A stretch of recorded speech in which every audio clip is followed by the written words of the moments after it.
और बांग्लादेश में दुर्गा पूजा स्थल पर हिंदुओं के खिलाफ सांप्रदायिक हिंसा भड़काने वाले शख्स की गिरफ्तारी हो गई है।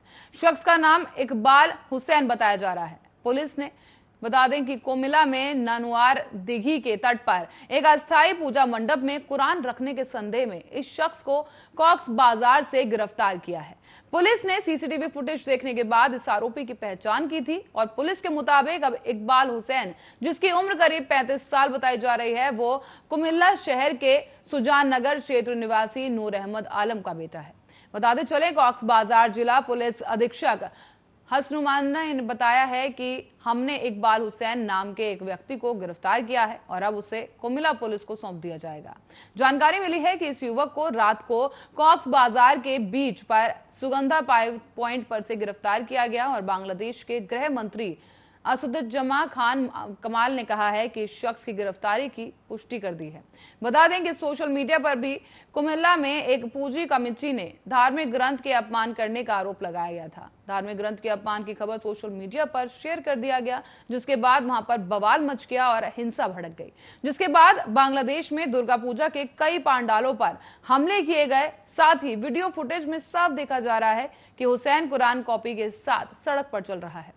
कुछ ही देर बाद उसके हाथ में कुरान नजर नहीं आई, जिसके बाद वो हाथ में गदा लेकर घूमता दिखाई दिया।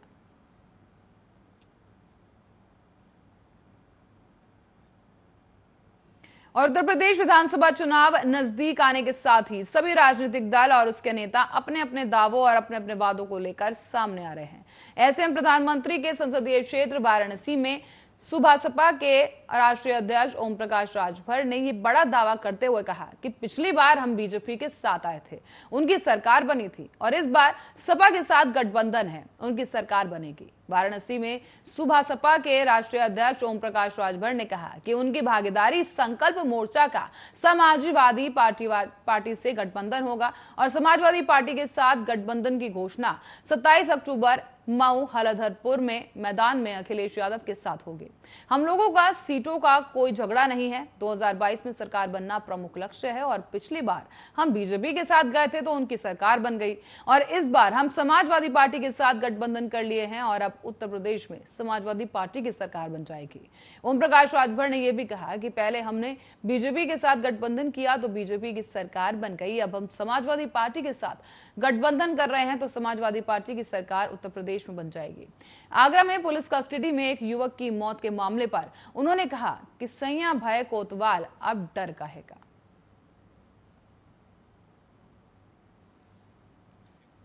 और समाजवादी पार्टी प्रमुख अखिलेश यादव ने ओम प्रकाश राजभर से हाथ मिलाकर यह साफ कर दिया है कि वो किसी के आगे झुकेंगे नहीं।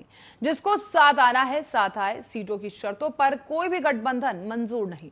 अखिलेश यादव की सेना हर दिन मजबूत होती नजर आ रही है तो वहीं कभी बसपा और कभी कांग्रेस के नेताओं का अखिलेश से मिलना ये साबित कर रहा है कि बीजेपी के अलावा अगर कोई विकल्प है तो वो है समाजवादी पार्टी। ऐसे में अखिलेश को अभी जरूरत है कि पश्चिम में अपना किला मजबूत करने के साथ ही अपने साथ अपनों को लाने की जरूरत है। बताते चलें कि जेएस फैक्टर की राष्ट्रीय लोक दल और प्रमुख जयंत चौधरी और प्रगतिशील समाजवादी पार्टी लोहिया के चीफ शिवपाल यादव ये वो फैक्टर है। बताते चलें कि जो सपा को प्रमुख अखिलेश यादव को विधानसभा में जीत हासिल करवाने में एक बड़ा कारक साबित हो सकते हैं।